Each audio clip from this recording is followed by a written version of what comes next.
You're gonna have a really, really bad time, sir. This shit. Hype me up. You're gonna have a real bad time. Oh my God.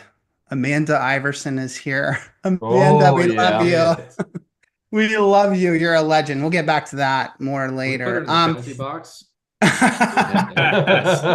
Before we start the show today, I would like to start with a public service announcement, also known as a PSA.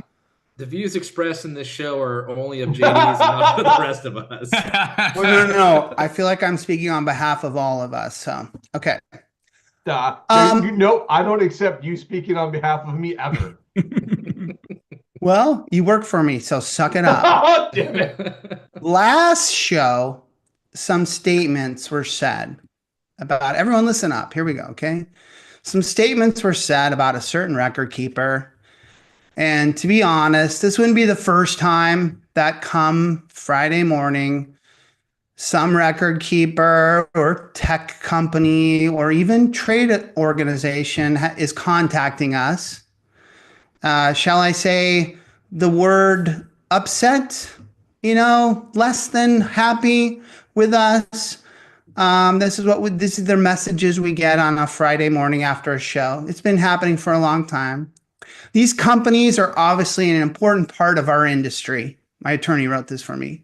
And well, I want to take this time to professionally speak on behalf of Retireholics and Mark Palmini and Justin McNeil specifically, and address our typical Thursday night comments, which I know can be, shall I say, rough or harsh at times.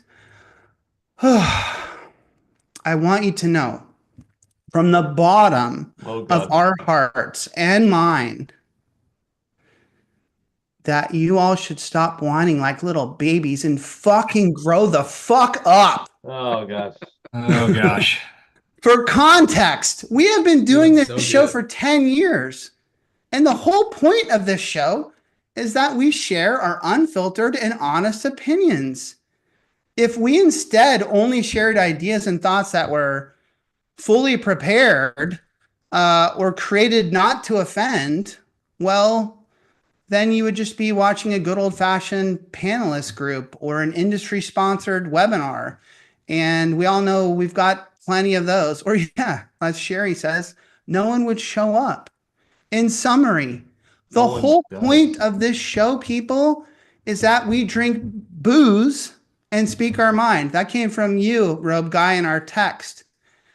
We speak our minds about this industry that we love and hold dear. And if you don't like what we say on a Thursday night, please continue to call me and or message me and complain on a Friday morning. Leave a very long voicemail because it really fills me up. It is the fuel to my fire. Continue to do it. All right, everyone. Welcome to another episode of Retireholics. My name is Jizzle Dizzle. My name is Jizzle Dizzle, and I'm here with Silent J and somebody who plays with his calculator way too much, Nerdy Chad. But I know you're all here. You're all here for everybody's favorite Retireholic, Robe Guy. Chad plays with his calculator too much. That's got to go on a shirt. Good. That's too good, man. It's kind of like Justin winning the hot dog eating contest at ASPA Annual when it wasn't a hot dog eating contest. That is not Drink, they are drink. so far apart. Bring them up. Bring them up. This is the silent Justin guest introduction. Is when you say Silent J, do you have to drink? No. No? It'd be if it was All right, like, this is the Silent J introduction. A first-time Retireholics guest.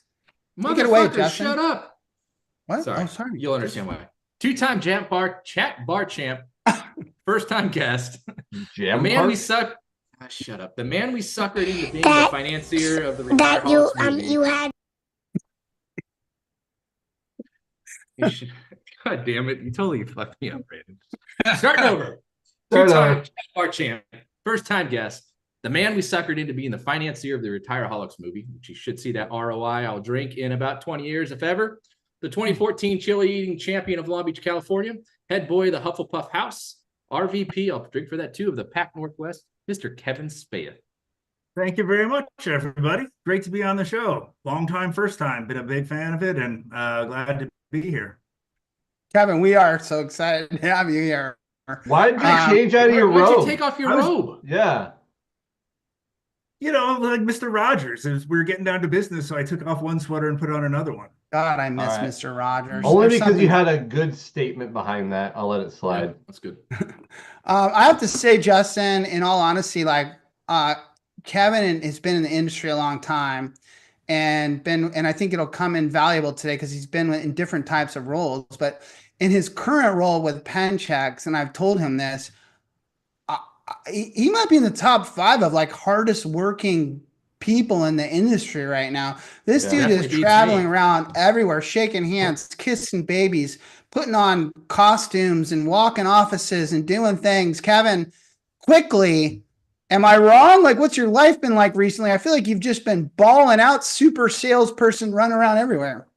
Clearly divorced, but remarried. Will I took a couple of weeks off the road because my wife did have surgery last week. I'm actually on the road right now, calling in from Salem, Oregon. While you were messing with your housekeepers, I was visiting professional benefit services down here in Salem. Nice. They gave me a sweet hat. Shout out. But I've been up and down. I'm trying to focus more on my mantra for 2025 is, work more, travel less, but it's not really working out so much. I'm still traveling a hell of a lot. I don't Still think got a lot of the year left. Yeah, and I don't think you can put a value on, especially post-COVID, the value of actually getting out there and rubbing up against people, Kevin. I mean, that's not what you're doing. But yeah, you know what I mean. That's touching your clients, touching them. Oh wait, no, sorry. But you know what I mean. No, I think it's worth it. That's cool. Brandon? Yeah, no, definitely. Like, when I was interviewing for the job, I told Scott, I'm like, yeah, I don't need to travel. I can do this all from home. He's like, no, it does require the in-person touch. And I'm like, yeah, but I got all that. I got all the connections. And then when I got the job and was traveling, I realized how much I missed it and how much I miss meeting people in person and seeing people in person. And touching people in person? And touching them. Yeah. Hey. No touching.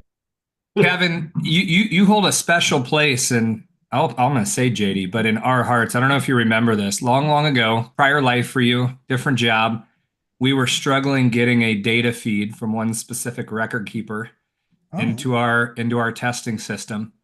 And you told us just use the import of a different record keeper and upload their file into it, and it will read and work. And it was mind-blowing for our administrative team when they were able to do that. Saved us a ton of time, man. Huge thanks again. That's 15 years later. And powerful information, if you ask me. Yeah, it's the man's got data. He's got info up there. Yeah. You dirty little scoundrels. Okay, let's go to headlines, Brandon, shall we?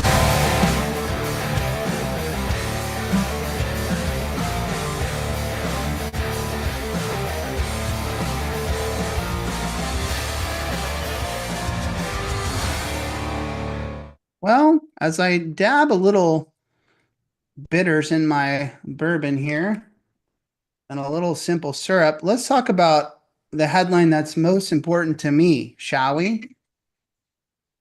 The CEO, oh God damn it, I'll drink. The Chief Executive Officer of John Hancock, shall we say Manulife John Hancock Retirement? I think it's Manulife Retirement, John Hancock. Oh, Jesus. Okay. Has finally responded to my direct message. Wayne Park. I'm not sure what happened. No, I know what happened. Chad knows what happened. But he has finally responded to my DM. I'll drink. And I just want to let everyone know, don't tell him that I'm saying this right now. Let's keep this a secret. But I'm going to give it right back to him now.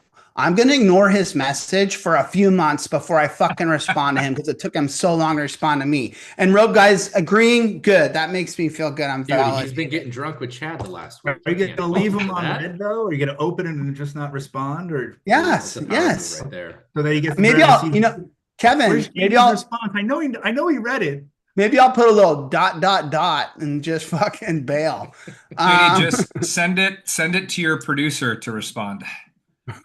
You don't respond to direct when messages. When he responded to you, was it the middle finger emoji? Though? No, that would have been classic. Right. Only on the war chat.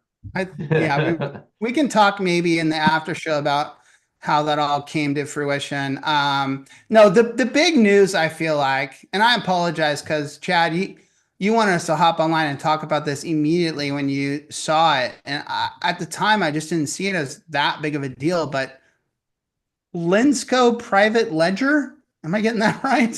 I have no idea. Is that it? See, Kevin says yes. Financial, it has acquired Commonwealth. Apparently, there's a fair amount of drama, shall I say, attached to this. This is a great article at Registered Investment Advisor, whatever, and that you can go read. And there's actually also a podcast with Rich Steinmeier. Kevin, can you move? I can't read his name. You're gonna stand in front of that. There's a cool podcast interview out there with this guy who lives in San Diego. I would love to be friends with this guy. You know, I wonder how many Lambos he's got. But there's a great interview on this, and so there's some drama attached. So get to the point, JD. Apparently, Commonwealth, and I wasn't that aware of this, but they've got a very good, cool reputation amongst advisors. They're popular amongst them. And would it be fair to say that not Linsicum, what the fuck is their name again? You're just gonna have to drink every time for it. Lipsicum? Linsco Private Ledger is kind of like a behemoth, like a very large. I'm not gonna call them like, you know, the frickin' Sith Lord or something, but they're a big behemoth type of broker dealer. Here comes the emails on Friday. And Commonwealth now, this is not my words. This is in this very article that we're talking about here, written by Brooke Southall. It's described as the and I'll drink, LPL. So, and they are a fairly competitor, redundancy, to Linsco Private Ledger, Commonwealth is, for poaching advisors. Like, so these are two big firms, and like advisors make the choice between the two. And yes, Chad, and then they say, fuck LPL, I'm going to Commonwealth. And now this deal gets done under this genius chief executive officer. 2,900 advisors at Commonwealth. That's a lot. The price tag currently is 2.7 billion, but apparently there's like nuance and details to this where they could pay more. And hold on to that for a second. 285 billion in assets at Commonwealth, 120 million. It says in revenue, but then later in the article, that's God damn it. I'm saying this one because I can't say it off the cuff. EBITDA, 120 million in what I just said. I'll drink for you, pal.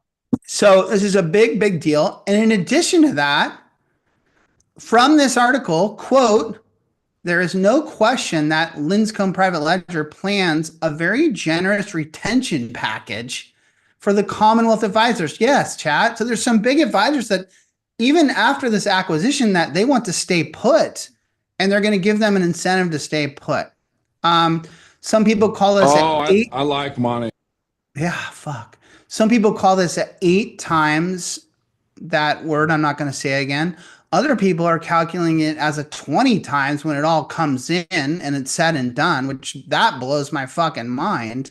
So the drama here is big behemoth broker dealer buys other pretty big, and cool and very like accepted broker dealer what do you think all these advisors at Commonwealth, Kevin, I'm going straight to you, putting you in the hot seat.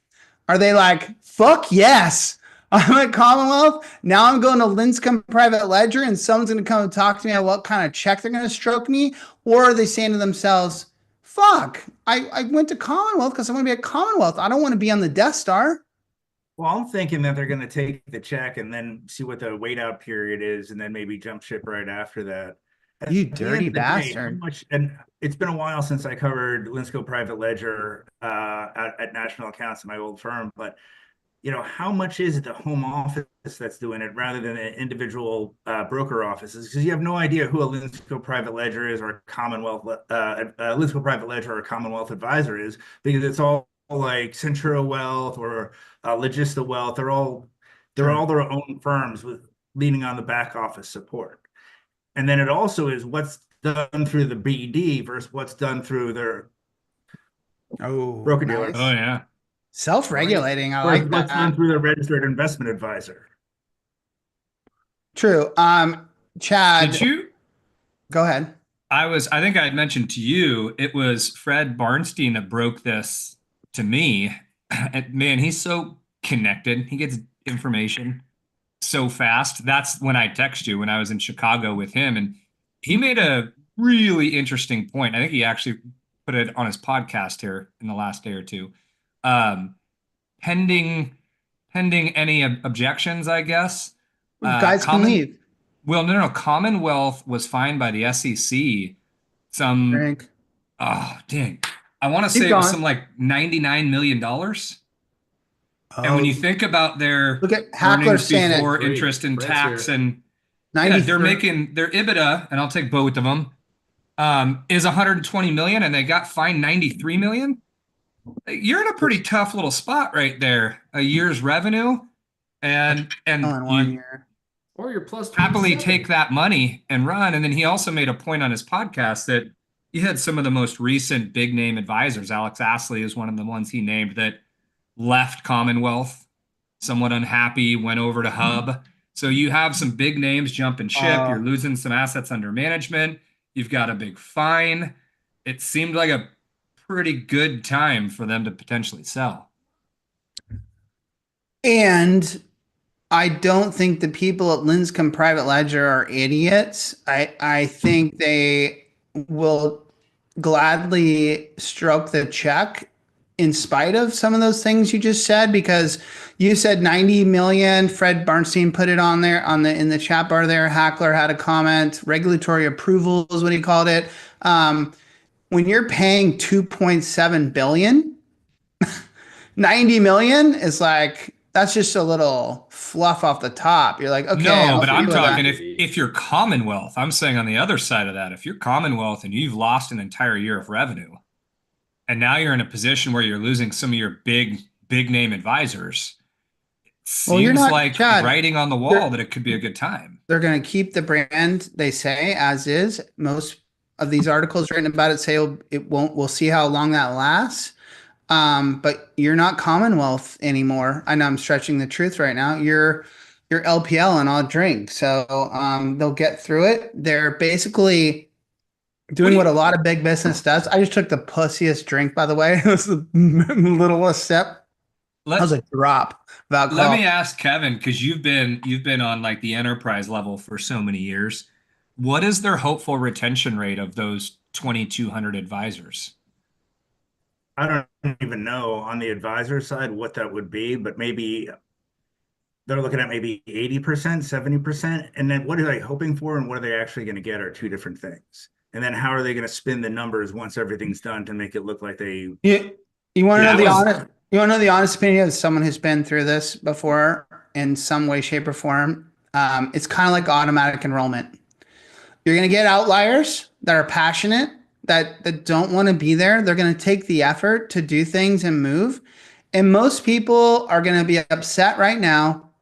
Eventually, the vibrations will settle. Everything will chill down. They'll continue to focus on the work that they do, and they'll just accept that their new broker dealer is Linscomb Private Ledger. So I think they plan on keeping a fair amount. I think Kevin's numbers are actually fairly conservative. I think they'll get more than that. And by the way, the the chief executive officer, talks about a higher number than that on the podcast that he's on. And I think he's right. I think eventually people will stay put. Because they're stroking people checks. Like all the big producers are getting paid right now, like they were. That's the bigger story in the story. Just like they were moving firms, they're getting that same kind of check to stay, which is crazy. Yeah. And here's the thing. Also, let's say somebody wants to move and they spend all the time and hassle of chasing down all their clients to getting to sign paperwork, re-register with the FINRA. Dude, he just what a legend. Go to another smaller broker dealer firm, and then LPL buys them in 4 years. Consolidation is happening in every aspect, not only of the retirement plan business, but in our life. Kevin, we would all like to know what you're drinking, and you will need to drink again for your Linscomb private ledger you just did. So I'm drinking Deschutes Mirror Pond from Bend, Oregon. Yes, company, delicious. And an actual client of Penjax. As your social fun drink, but what are you drinking for when you have an Acrosin? Is this your first fucking rodeo, bro? This? Oh, this is vodka. Okay, there we go. But you just drank that one. And this from my Eileen Frenzy's pure water. All right. I've been drinking a lot of vodka in my free time. That's your Acrosin one? Yeah. The green one? That keeps going red. The beer is my Acrosin one. What? No. Sorry. This is my Acrosin one. The beer is my regular beer. So you just Kevin? took a couple out of the beer. Yes, I would like you to start applying that protocol to this show, okay? Jesus. I really like his green screen water bottle, that it keeps changing colors and going in and out. That's awesome. Kevin, I didn't send you the email with all the instructions because I figured this was not your first rodeo. You understood how this worked. Okay, so please follow the rules. My ass. That John Denver's full of shit. I think he's actually mad at us. All right. I'm like, what else do I got here to drink? And I'm like, I have some Alaskan and a couple of sours. Oh, what hotel are you staying at? Sorry. Just a Residence Inn. Okay, yeah. Can you ask Penjax to step up the budget a little bit? I mean, you could have said the Ritz, and he would have said, "Can you ask Penjax to step up the budget and get to the Four Seasons?" Hey, Chad, it did not matter how you answered. In all honesty, Chad. In all honesty, the service at the Ritz has been falling off since COVID. I mean, I'm questioning whether I should stay at a Ritz ever again, to be honest. And to be honest with you, after the box office disaster, and we haven't made our money back from the Retireholics movie, we've had to cut on our stock of different things and say it's. So are we going to talk about number 2 or not? We've been duped. Maybe later, but I love that.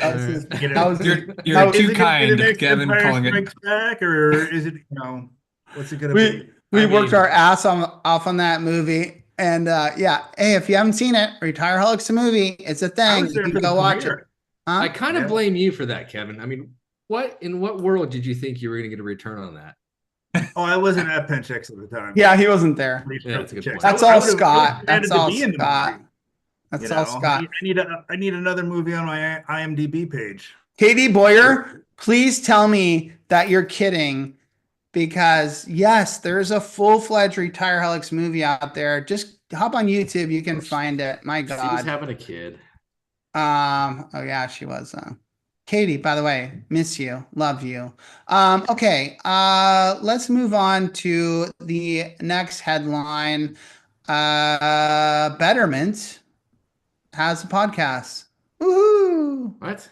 Wow. Yeah. So Betterment's this massive firm. They've moved their way into 401k a little bit. They're huge in the kind of like investment area, financial planning area, and they've got a new podcast. And I want to be nice here. It's called Advisor Exchange.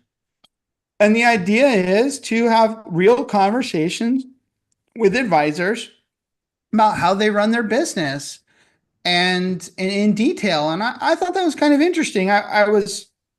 They got me. And I was like, okay, obviously this is on 401k Specialist magazine. And so I watched the first episode. To my surprise, this hit close to home. The guest on the show is Eric Rodriguez. He is a financial planner that is at my country club. I see him there really? all the time. And he says what's up to me, and I need to be more friendly to him. I've been kind of like Taylor Swifting him a little bit, where I kind of walk by and I just give him an eye glance, and I don't like talk to him that much. And he just shakes it off. He's a good dude, and he's their first guest. The only critique I would have of Eric is that motherfucker is at the golf course a lot, because every time I'm there, I feel like he's there. JK, I'll drink. So we know you're there all the time. Yes. Got it. My golf game is firing these days. Are you interested, Kevin, this is a underhand softball question, but in hearing I don't think there's a lot of podcasts out there or interviews where we actually ask advisors about their business and how they run it and what works and what doesn't work, just like the actual day-to-day, like making payroll, doing things. Now, I want to also put third-party administrators in this box for you, because you run around, you see a lot of them. Are you not interested in how all these different companies do things differently? You tell me. Well, how much of the secret sauce are you really going to reveal to a wide audience that could be your competition? It's one thing to be part of an organization where you're like, hey, there's somebody here and there's somebody in Ohio and there's somebody in Texas. But if anybody can listen to it, including people in like La Mesa or Oceanside that are directly competing against your business in Encinitas, I wouldn't do that. I do a larger group where I give my secret sauce to people that will give it back to me, but we're not in direct competition. Mark, you're a man of the people. You're a man of the people.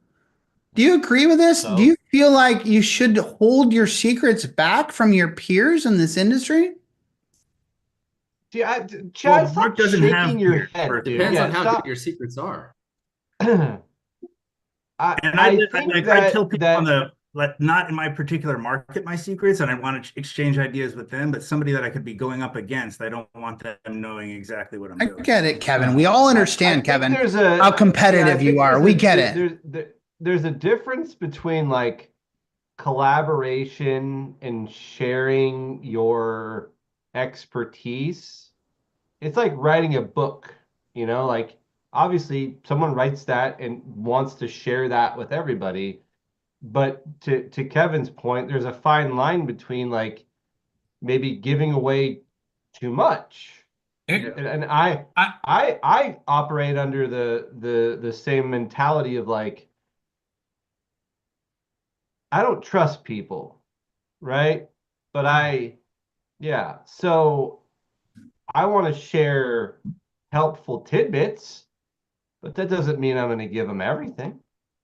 Wow. Chad? This one hurts. I mean, you guys know what we've done for 10 plus years on this show. We shared our staircase of funding 10 years ago. Are people stealing your staircase of funding? I don't care if they steal it. It's not ours to steal. But even this last week with Fred, I gave away what I have consistently heard is our best analogy in a long time of the different roles and responsibilities in our space, the building your dream home analogy. Yes. I said that at Fred's conference this past week, and I had half a dozen people walk up after saying, I've been in this industry for 30 years, and I've never heard a better way of describing the roles of an advisor, TP, and record keeper. Chad, I say God share it all. Chad, I say God bless you. Fucking yes. That's the way you should make it better for everybody. You have to have confidence in what you're providing. If they can replicate it, go for it. Let them try to replicate it. Yeah, but it's you. You share your secret sauce, man. Gal, share it all. How do you think about that, frozen fucking Kevin? I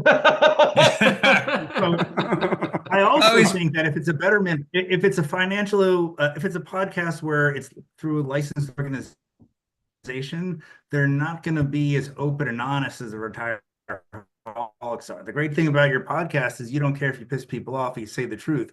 I think a lot of other ones will be like, hey, this is what the people that are paying us or the people we make money off of want us to say, and might not fair be enough. the total Fair truth. enough. That's fair. Well, you guys are tackling. Can I Yes, say one go, thing is please. that I took that question not on just a professional level, because I think in my professional life, yeah, I don't care. Like that doesn't bother me. None of this.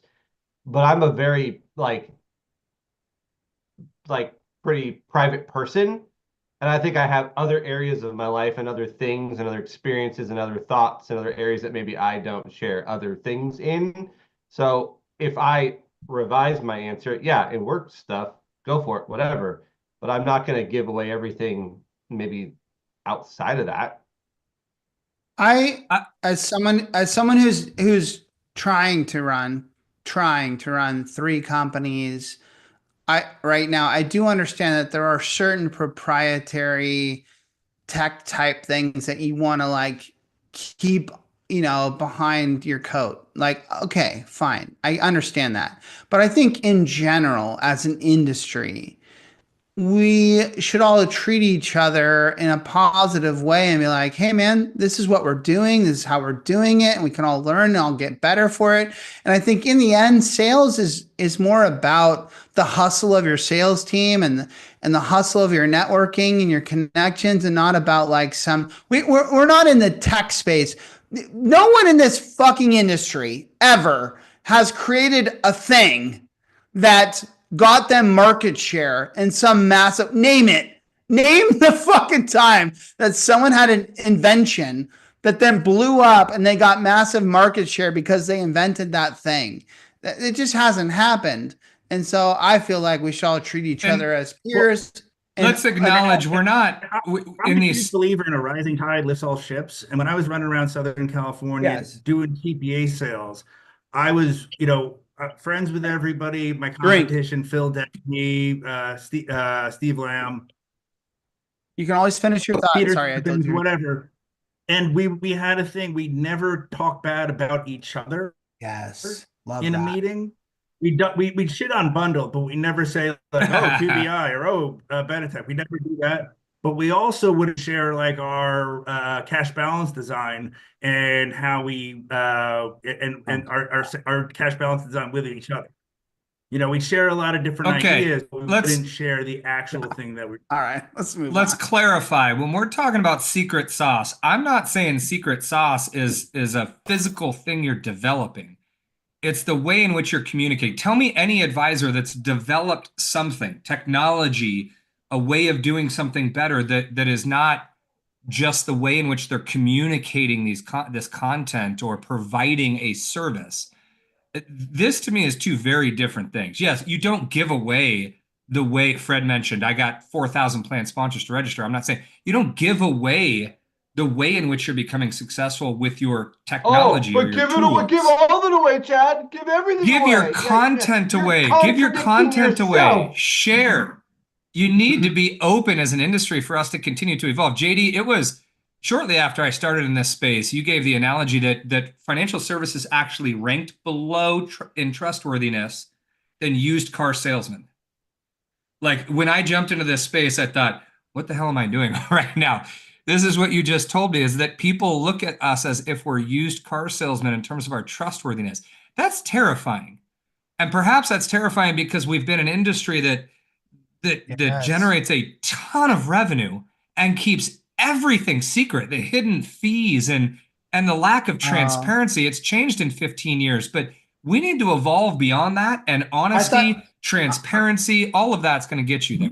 I was about to put this topic to bed, but let's have some fun here for a second. I thought you were going to talk about how a lot of these vendors out there, cheap third-party administrators, check swing, record keepers, and everyone, if you think about the people that sell for them, they actually do kind of talk a lot of shit about their competitors. Like if it don't shake your head. I mean, like if when you talk to a record keeper wholesaler or even a defined contribution investment only, or even a third-party administrator, they love to tell you how their competitors are somehow flawed in some way.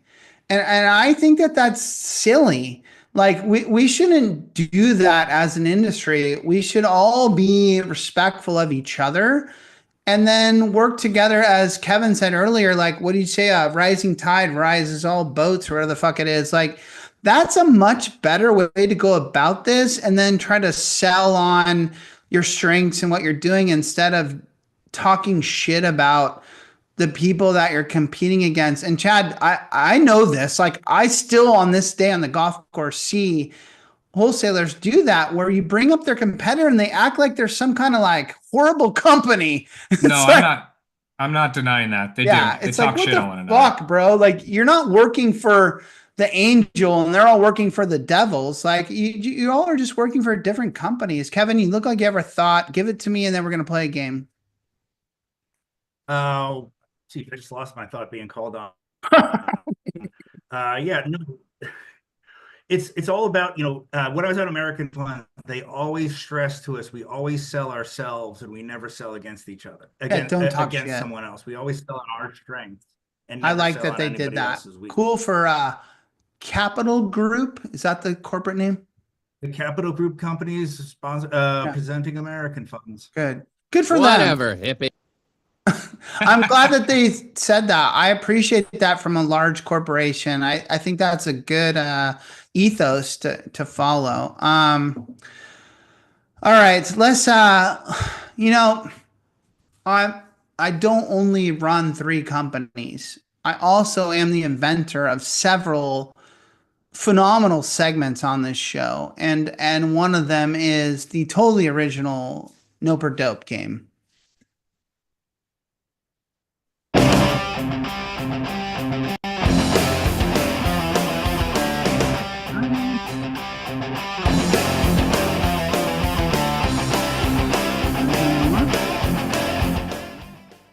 Woo! Sorry, I'm chatting.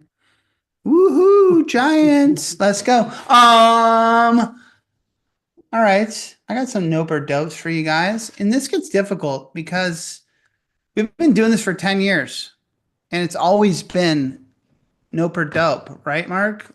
No. And so you run out of options. You don't know what to do anymore. But I got one for you. You wear that little short sleeve collar shirt. I think this is my example. Buttoning it all the way to the top, like the top button, Kevin? No. Is that why? And explain why. Name is Jeff. I gotta let it breathe, man. Let it breathe. In the room. Justin, I'm going straight to you. Is that what My Name is Jeff did? Did he have the top button? Well, it was what's his nuts character? Oh yeah, right. Because he was yeah. My name is Jeff. Oh my gosh, how quick are you? So Justin, good, seriously though, Silent J, I can't. is there do ever it. an appropriate time to like button that top button? I think it's a culture thing, and for that culture, great. Me, not really. I can't do it. Yeah, that seems awkward.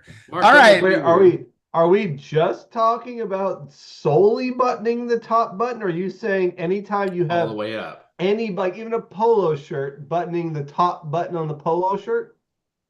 Yeah. Oh no, I mean that last little one. That last little one.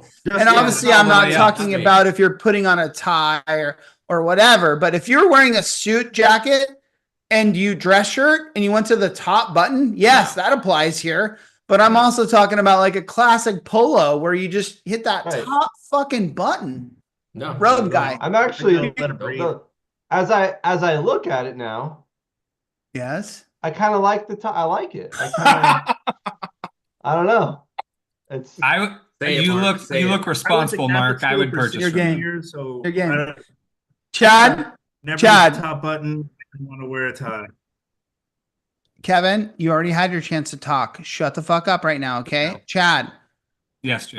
You're a nerd. You rub up against your calculator way too much. I would think you'd be a top button kind of guy. Yay or nay?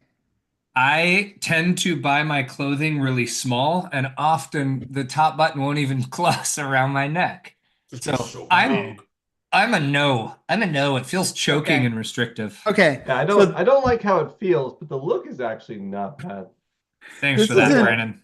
This is a very old school Retireholics reference, but Chad's calves are as thick as his neck. Wow. He cannot wear I skinny. think they might be thicker. Yes. Okay. All right. Fair enough. All right. Next, Nope or Dope. Kevin, I'm coming to you. This is a personal health type of thing. And Roby, I apologize. This might scare you a bit when it comes around to you, but Q-tips, cleaning the ears specifically with Q-tips. Do you do this? Are you pro this? Do you support this? What say you, Kevin? I'm pro this, not to, like, just swab around the interior, not go all the way in. Just like swab around, get a little bit inside to get the moisture out the so good. It's my college roommate sneezed and punctured his eardrum while he was doing that. Ooh, Jesus Christ! Yes. Okay. You don't right. jam it in there. Good answer. Yeah, you always caress jam it, Justin. I'm gonna answer this with a question. He was smoking a lot of grass at the time. Wait. We need to pause for a moment. Can we all understand? Remember when Katie Boyer would come here on the regular? She was a baller in the chat bar. She'd crush it. Fucking kill shit. She's back, bro. She's back. Okay, Chad, go. I was gonna answer with a question, which is, do you close or roll your eyes when you put that Q-tip in your ears? Because I do. It's so good. You sound like a creepy little fucker saying that. Oh, it feels so good. I can't help it. It feels so good. They naturally close. Oh my God. If I go through Q-tips at an unhealthy rate, let me just tell you. Explain like this. 4 times a day you clean your ears? So I have like a little tray in the bathroom, and when I go in, if I'm like just, this is gonna sound weird, but I'll just pick up a Q-tip and like clean it. If I go in there later in the day, I'll do it again. It might be a little OCD with them, but God, it feels so good. Ooh, drink. Obsessive compulsive disorder. I'm too drunk to say it. All right, Roby. Q-tips. Yeah. Do you stick these fuckers in your body or no? Yeah, no. I guess, as most people, as well documented on the show, cotton is terrifying. It's gross. It makes the weirdest sound ever. But I make the exception with the occasional Q-tip usage. Wow.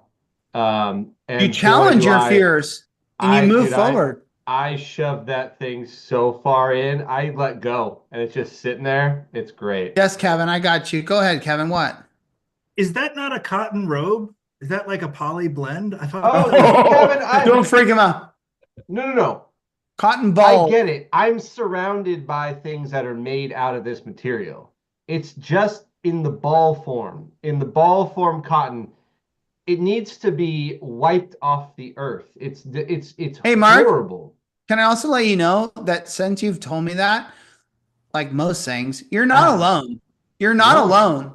There is a lot of people that have that same fear. I've seen it literally. Do me a favor, grab a cotton ball, hold it up to your ear, and squeeze it. If you think that sounds normal, you're okay. It doesn't sound bad. Robe guy, oh my God.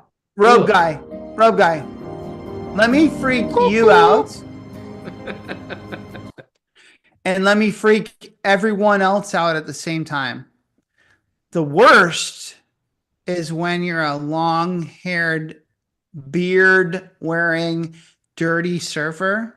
Country club, golfing. Yeah, go on. And you don't support Q-tips, but your wife's got them over at the other side of your very big, grandiose bathroom. You got to walk all the way over to her side, and you say, "Oh, let me try one of these fuckers out." Let's put it in there, and let's see what's going on. And you put it in there, and you pull that fucker out, and you're like, "Oh my God. The green, the yellow, the gunk that's sitting on that." You have to stop the Q-tip when there's resistance. It's not good. It's not good. Let's spin the wheel of ice. Boys, can we use Kevin? The wheel of ice. Have you ever had your ears cleaned out at the doctor's? Oh, I heard it's so good. Oh, son of a... By the way, I was going to do a nope or dope of porta potties, but we'll leave that for the next time. Reserve it. I think we have lost our guest. Yeah.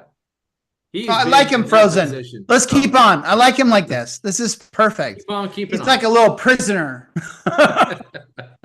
Can he even hear us, Kevin? Oh, we can't hear Katie. Kevin, if you think Plan Design Consultants is the best third party, I can hear you. Oh, no, don't ask, JD. So Kevin, to tell that what I Holiday think Inn of Wi-Fi, GPAs. man. Remember, we don't talk bad about each other. this is why your employer. Freak. This is why your employer should put you in a better hotel, because you need Wi-Fi, bro, to do this shit. Every time I check into a hotel for one of the shows, Brendan says, make sure you pay for the upgrade, the better internet. It really does make a difference. Look at Boyer. Boyer's like, Kev got that low budget internet due to the movie flop. Boyer!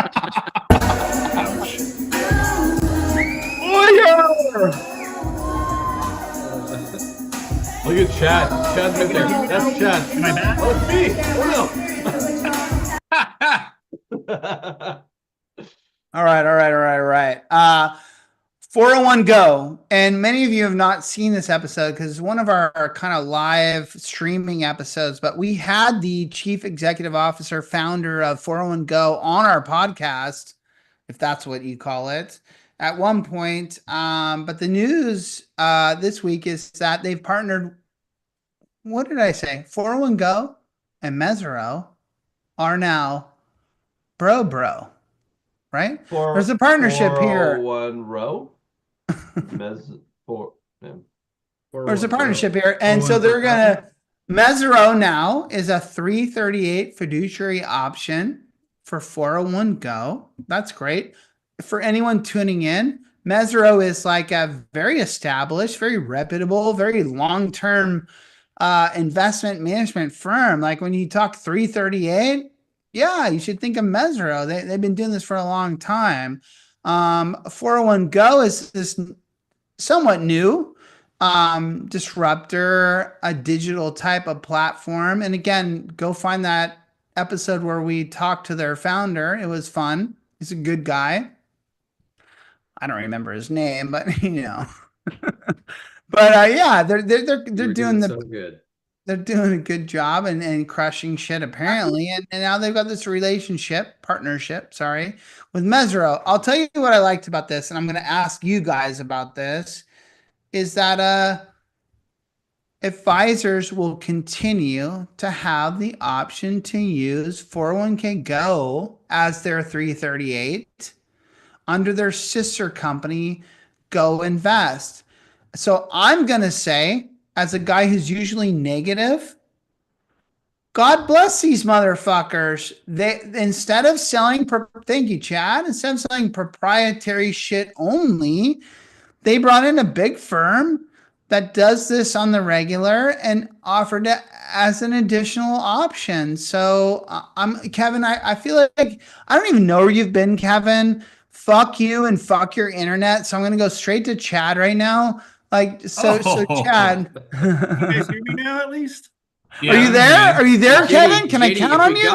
I'm here. All right. What do you think about 401k Go, partnering in Mezro, and being cool? Like not saying, hey, only go with our own proprietary shit.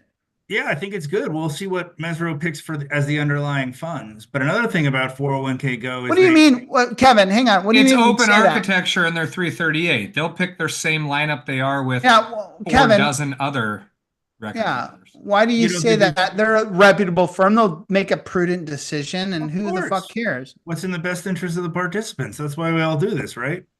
Well, yes, they've got twofold. They got no skin in the game, and 401 Go doesn't have any proprietary options. So this might actually be a true 338 solution where you can be non-conflicted in your decision making. Yeah. So I like it. I think 401 Go is going to be one of those one of the fintech record keepers that pulls away. They got a bunch of great people over there. They got Sue Hardy from NBS now running compliance stuff. And am I going down? I'm having a bet. No, just drink. Keep talking. Keep talking. You got to drink. Keep talking. Yeah. So I think I see them as being a long-term competitor in the fintech record keeping space. When you say long-term competitor, Kevin, You mean like you think 401 Go will actually like make it up to the level of a human interest or a guideline or a Voya or an Empower or whatever, or they always just be this little smaller option? I think at one time or another, everybody was a smaller little option. And I Oh, think the fintech record keepers have a distinct advantage over some of the legacy record keepers in that they're coming out to market with an iPhone. And a lot of the legacy record keepers have to keep changing their flip phones to keep up with iPhone technology. all right, Kevin, you ready for this? I had not anticipated this conversation, but you just gave, and I'm not trying to attack you, but you give phones as the analogy. And Justin, Silent J, he loves himself an Apple product. And so when there's a new phone, he's going to go line up and go buy it. The Green Lantern. It's been 2 years, JD. But, and I'm speaking for the industry right now, and this is not my idea. This has been around for a while. Like, we're not that type of industry. Like, 401k plan sponsors do not search out the next Apple phone. They pretty much are sold for the most part and are looking for efficiency. So I kind of like counter your comment about a 401 Go being like this thing that can attract all this attention, because I think I'm saying is that no one gives a shit. Like no one's looking at that. No one's a consumer for that is what I'm trying to say. Am I crazy?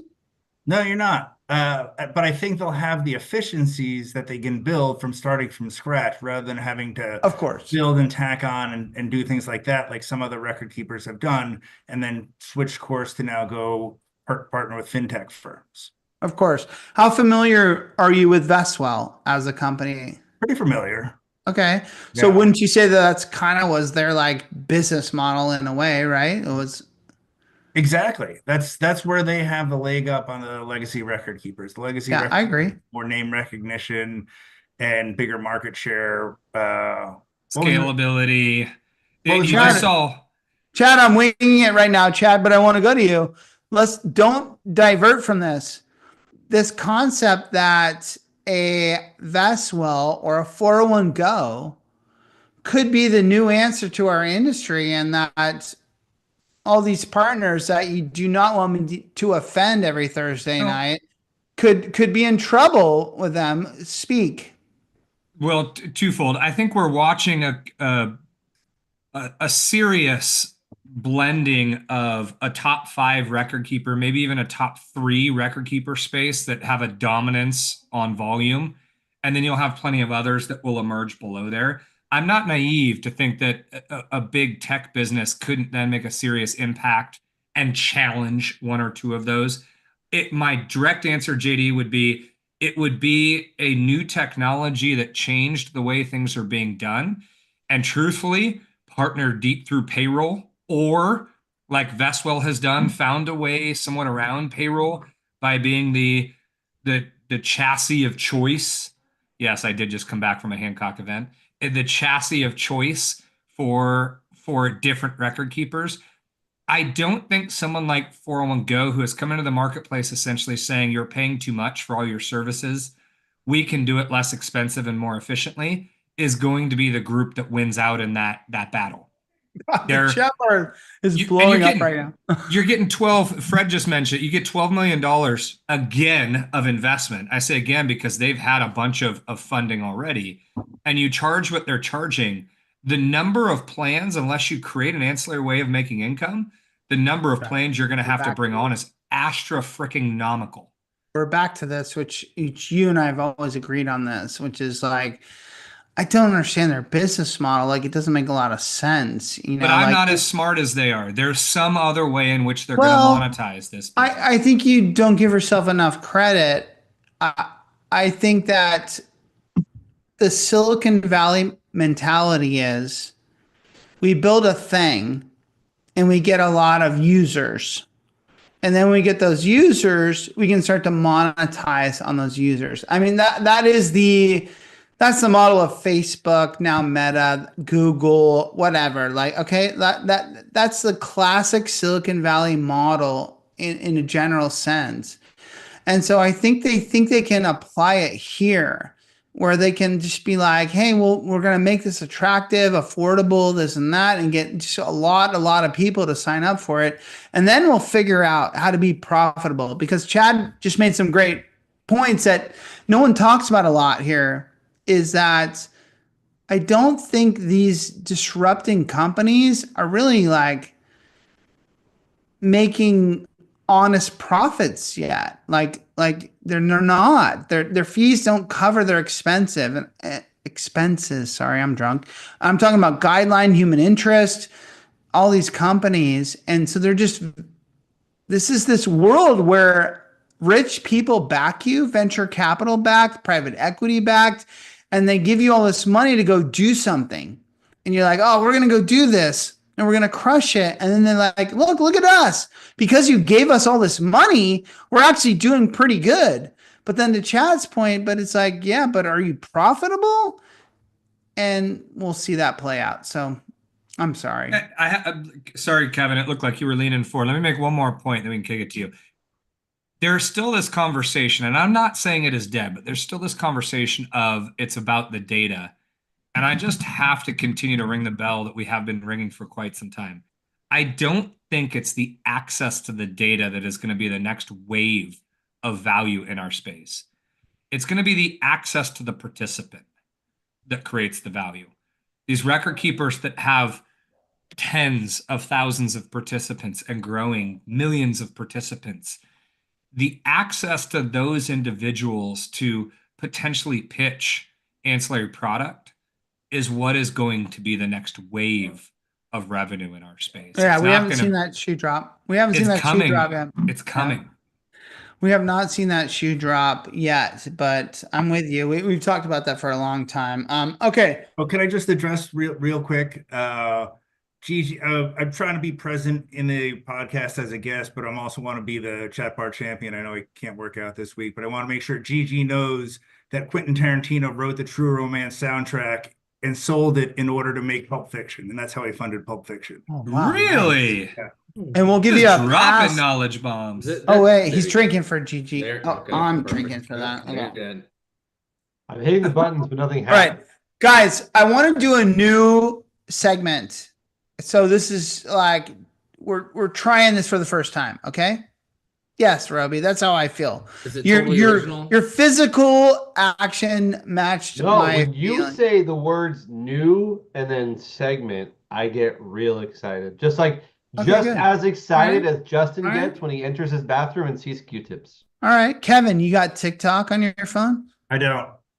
You fucking little bitch. Oh, which by the way, Chad? every time you send a TikTok to us in our group chat, I can't see it because I don't have it either. So All Kevin, I don't either. Mark, bro, you- All right, guys well, unite. Brandon's going to do his Fucking best boomer. to show you some.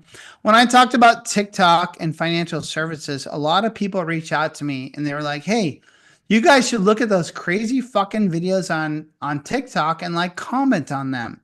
So Wait, this we have is a the new TikTok? segment. What? We have a TikTok? No. Yeah, we do. We do. Oh. Roby's on there. Roby's on there doing shit. But I'm on there, yet I don't have a TikTok. That's Our funny. Retireholics TikTok, yeah. yeah, you were on the Retireholics TikTok. But yeah, let's look at some TikToks in We tried to get 'em- we 401k tried to get financial 'em done. services Damn, dude. and let them Fucking drive our love that guy. discussion. Brandon, go ahead and try and play one. I know you said it's difficult. The 401k was not built for you. It was built for Wall Street. There's a lot of areas within the 401k system that I think are flawed. The median 401k balance for folks that are in their 70s, 60s, 50s, 40s, that number is very, very low. It's not enough to retire on. So it's a flawed system. Wall Street's collecting fees on your money. They don't tell you it, but if you look in the fine print, they're collecting fees and they're making money while you sleep. Also, you can't touch this money until age 59 and a half. So think about depositing your money into the bank and then you going to withdraw it and your bank or your credit union telling you, Gideon, you can't access this money until age 59 and a half. That's my own money. What do you mean I can't touch it until 59 and a half? To take it a step further, at age 72, they will actually start penalizing you if you don't take your money out because they know that you're about to die and they need you to pay your income taxes on that money. Kevin? That's why I don't have TikTok on my phone because it's yeah. But seriously, like how would you politely kind of respond to that? Like, I think Greg Greenfield said it best. No shit, dummy. It's for retirement, dickwad. I think that you can't say it any better. This guy. I missed that. It's so eloquent. I mean, do we move on, or Kevin, do you have a thought? You can move on. All right. that is That's Brandon, the dumbing down of America Come on. right There was some can we honesty do- in that. There was some honesty. There is, in but that. you're not There's you're not lies, you're not diving into lies, the and details, statistics. right? Well, we The can. benefits of if it. you But want. hold on. What's it's that honest, trend they yes, do? but the context is not there. Exactly. So what's that if trend you- they do? If you're Like ever snap in a it? court or- of law and you're on the stand and you're under oath, you have to swear to tell the truth. And that guy told the truth, right? Yep. Right. But you also have to swear to tell the whole truth. But he didn't Right. He didn't tell the Right. whole truth. Dang, That's Kevin. the difference Justin. right there. Justin, Stitch, that's go the ahead. word I was looking for. And that's why he makes the big bucks. we need buddies. to take that video and stitch it with our response to Greg's response. I would, but I have shitty internet. All right, Brandon, let's play the next TikTok video. Yeah, and by the way, Greg Dickwad, good pull, buddy. Oh man, we gotta bring Should that we back. refer to, in a loving manner, refer to Greg as Dickwad from here on out? This is how Yeah. 401k works. in Oh, I like 60 this seconds. one. Watch, So watch. here we have John, and John just got a job with Pineapple, and his boss asked him, "Hey, have you ever heard of this thing called a 401k?" Is his He's boss like, a "No, what is fiduciary? that?" He said, "Well, John, every time you get paid, you want to put some of your money into this special jar, and when you do that, we're gonna match you. It's like a present. We want to keep you Dad, around." you could do this for Now, the crazy education. thing about this jar is that it's not just any type of jar. It's not just safe. What happens is you can get investments here. And so now you can start investing in stocks and bonds and different things. And what happens is when you do this over 30 years, eventually your jar grows and you have money for retirement. And now you no longer have to work because you got money working for you. And so everybody's happy about this because what Pineapple didn't tell John is every time that they put money in there, it's a tax write-off. So they get a I benefit. want to talk about this. But also, John is pretty happy because now retirement, he doesn't have to even work anymore. He has this 401k that he can start taking money for every time that he needs it. But what they didn't tell John was that, hey, you never pay taxes on this. Anytime you take some money out, make sure you got to pay Uncle Sam. So if you like this information and you want to All learn right, different all right. accounts where you Let's can move get on. compound interest, Okay. I'm actually starting an online Mark? community. And it's going I'm going to be to you. invitation only. Yeah. What's your take on all that? Well, first off, I love the visuals. That's pretty cool. I'm not gonna lie. Yeah, Like, right? I dig it. I dig it a lot. But I couldn't tell where he was going with it towards the end there. It was almost seeming like he was spinning a positive into a negative somehow. Yes, And so yes. I couldn't gauge So, Mark, it. So If you dive deep into the depths of TikTok, yeah. and this is what this segment's going to be about, I guess, a bit, you will find a lot of people saying to you, as a user of TikTok, that the 401k is a sham and that it is just the evil empire trying to fuck with you, and that your employer, this is what I thought was funny. I've seen a lot of these videos, and this is what I want you guys to comment on, where they say, when your employer gives you a match, it's a tax write-off for them. Those evil motherfuckers. And the way they talk about it on TikTok, it's like, oh, hey, bro, when your employer gives you that 4%, just so you know, it's a tax write-off, motherfucker.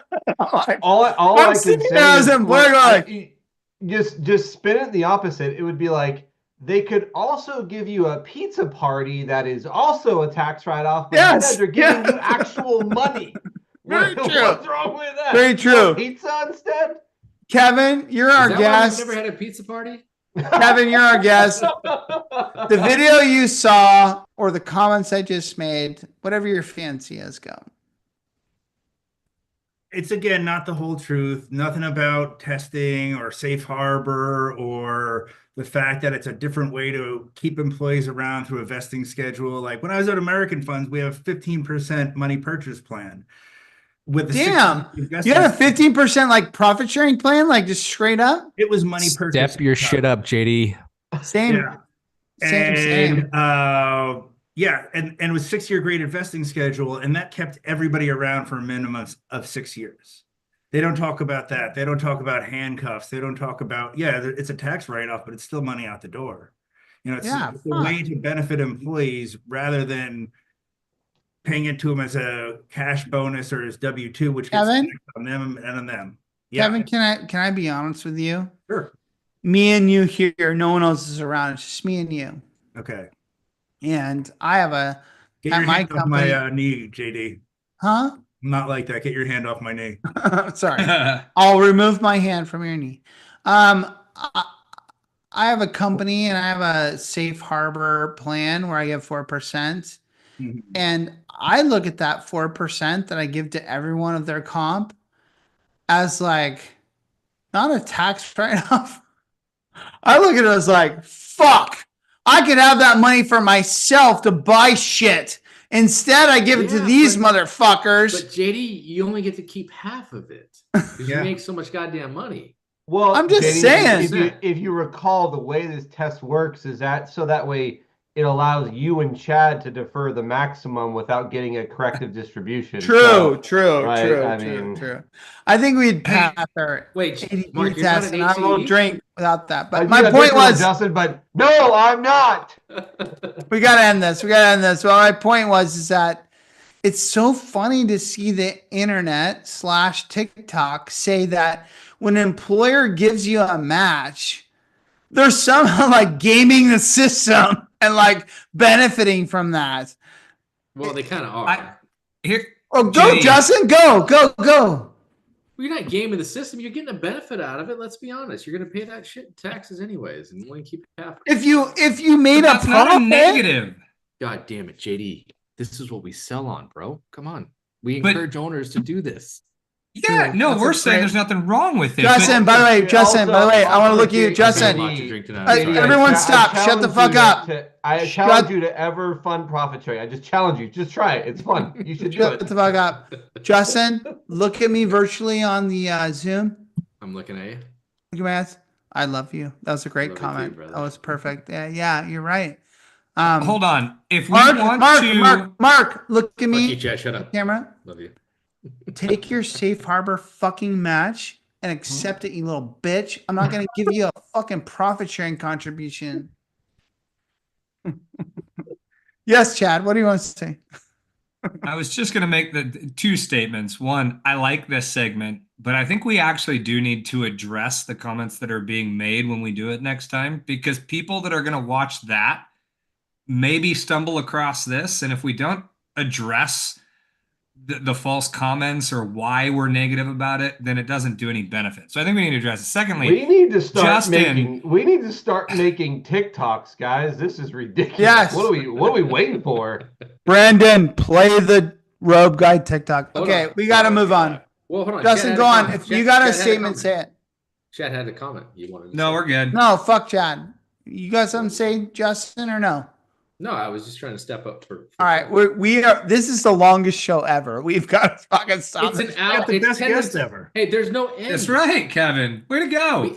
We haven't reached an hour of time with Kevin because he's been off for like 40 minutes. Yeah, we haven't even finished headlines yet.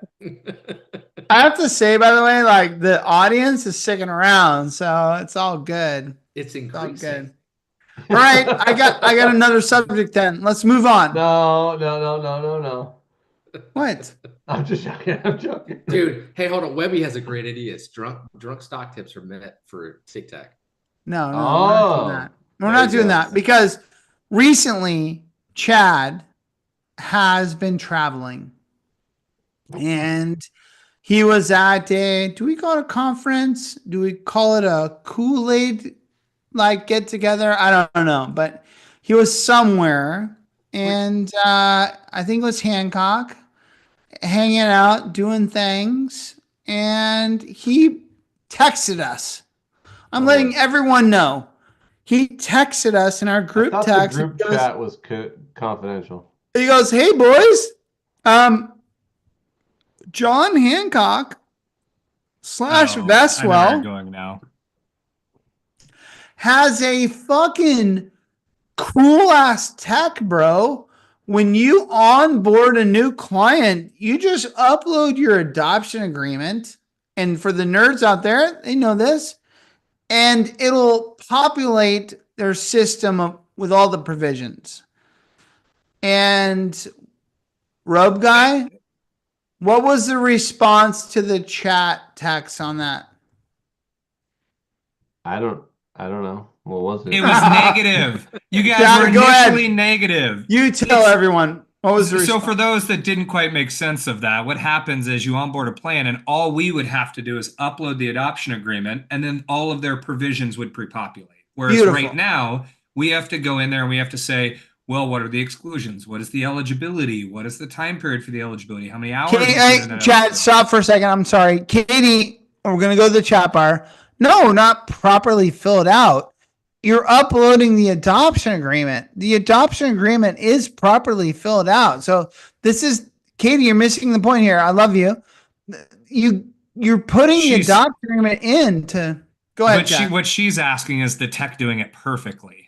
The tech and so here was my follow-up after this. In full transparency, I said, this is awesome. It will save a lot of time for third-party administrators. You can push the data in. It's clean. It goes automatic.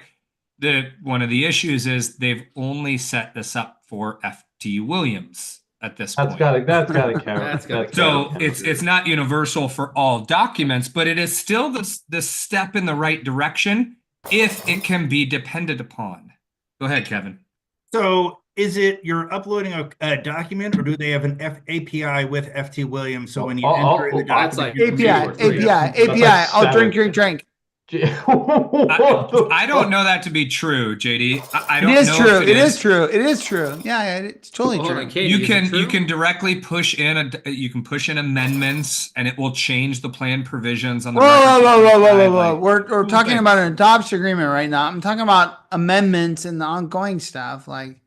Yeah, but that's all part of it. If you're able to upload a document and have it pull the data from it, and you can then push an amendment when one happens. As soon as we got nerdy, the attendance started just We've only lost 2, Mark. Calm down. We went from like 5,000 to 2,000 in a blink. Yeah. So I think it's cool tech. I think we all need to get there. Yeah. The fact that we have all these legal documents that are structured in the exact same format every single time, and you can't then take that and have it pre-populate the data that our systems need is beyond me. Like we should be there already as an industry. Look at, I'm not going to say that their tech has figured it all out, but it's doing a pretty darn good job. Stacks AI has done a pretty good job doing these kind of, there you go, Kevin, doing these kind of things. You are a walking fucking billboard, Kevin. Yeah. So Katie says it's going to challenge the status quo for larger companies. I don't think it's going to challenge necessarily for larger companies. I think it needs to become the norm that if someone uploads a document, there should be technology that can properly break that document down and provide guidance from it into our systems. How many times, and I'll make a statement on this. As an industry, we as a third-party administrator collect data. We collect the company name and their EIN. And at the same time, the payroll company already has employer identification number. Thanks, Mark. That. And then the record keeper asks for it. And the record keeper then needs to get it and upload to their system. And then they need to connect the banking account system. And so then they ask for it again. That kind of thing is what really makes our space frustrating, is that we're not all working with modern technology and we're not syncing up as an industry because everybody wants to hold on to their data and access solo. Sorry, Justin. They want to hold on to it. I think it's all their systems are different, right? And they can't communicate with each other. And I think this is a step in the right direction. But they choose not to. They choose not to communicate with each other. Think about what we talked about beforehand. You don't want to share your secrets, right? But also, that's not secret. This is the client's data. That's not a secret. As a metaphor, Chad. I know what you're saying. I just get frustrated with it because we all want to act like the data is our data. It's the client's data. You can say, Penjax can say, I don't want to share the payroll information with plan design consultants, but that payroll information is not theirs. It's the client's payroll information. So what you're saying is, I don't want to create a risk of sharing that via an open API or an open communication. I'm not saying I support it by any means. Like, I agree with you. It should. I've always said, like, all of everyone's different systems create a lot of complexities in our industry, and we just need to, be cohesive with it. Kevin, Agreed. Kevin, I had to pee really bad, so I left. How well did these guys do over the last like 3 minutes? Hey, we voted for the Chatbar champion. Asylum, man. The show's over. We're What? in the after party. What, Kevin? The inmates were running the asylum, and we didn't think it was the bottom end that this stuff was coming out of. Ouch, Kevin. Ouch. All right. Well, hey, do you guys know who the last show's Chatbar champion was? Chad? Don't remember. Kevin? Shut Was the fuck it? up. Was it Kevin? God damn it. Yes, it was Kevin. I've only got one comment in this time's chat bar, in this episode's chat bar, but it was a good one. And so I would like to say that since Kevin is here, this presents a very cool opportunity.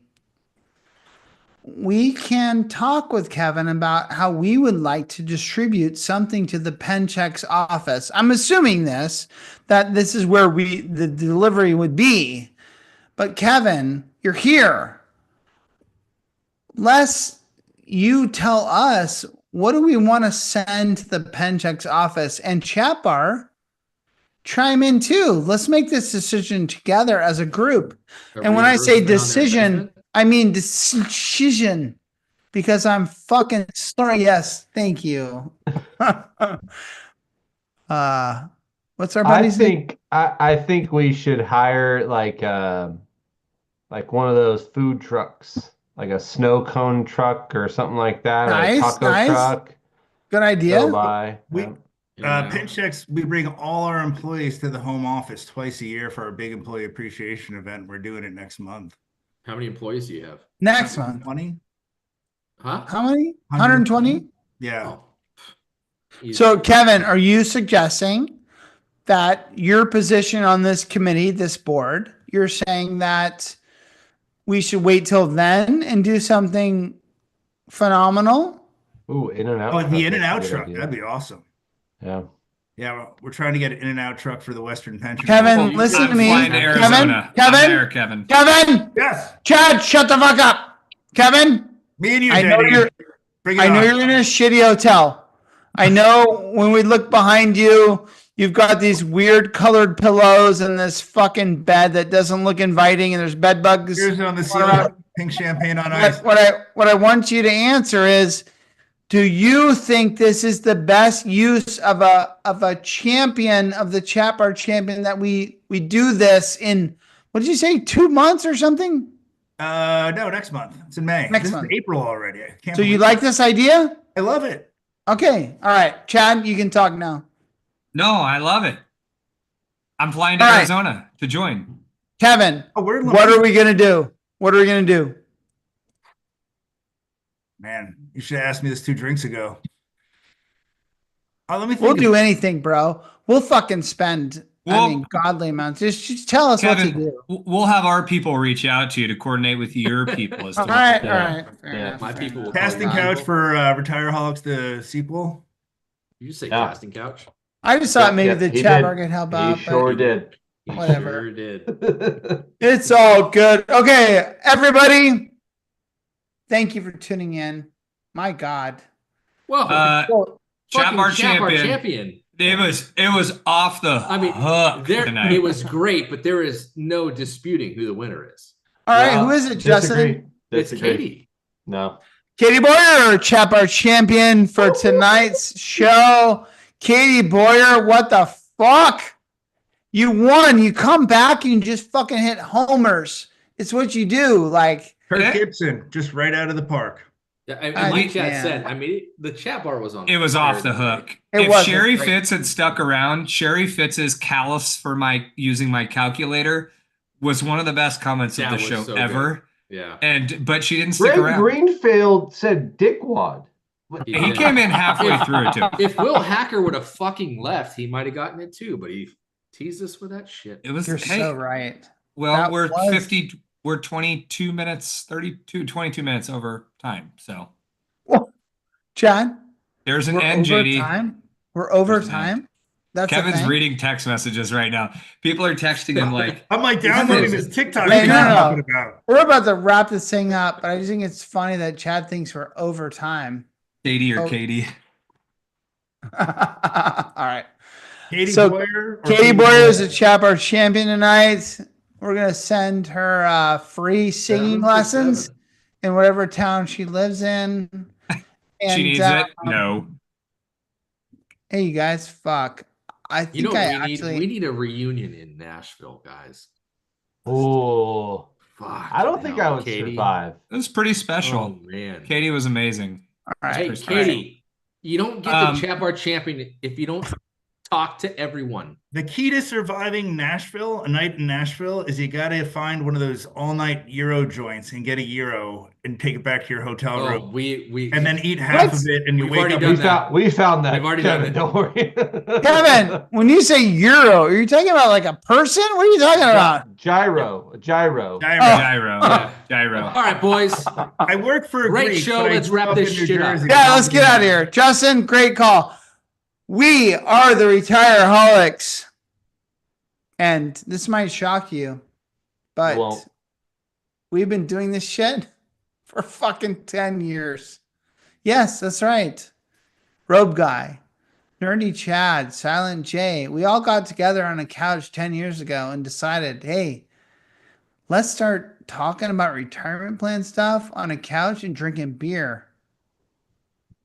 That was a bad idea. Yeah. Just trying to help, JD. Trying to do what Brandon, we can. Play us out. We're done. Thanks for tuning in, everyone. We'll see you next time. Bye, Thank you, Kevin. Thank you. Thank you, Kevin. We appreciate you. We appreciate you and all that you bring up her here. Name is, when you're here. Her name is Melissa. Figure it out. Boom. Play us out. That's right. I'm going to be chewing on that. I'm drunk, motherfuckers. I'm drunk.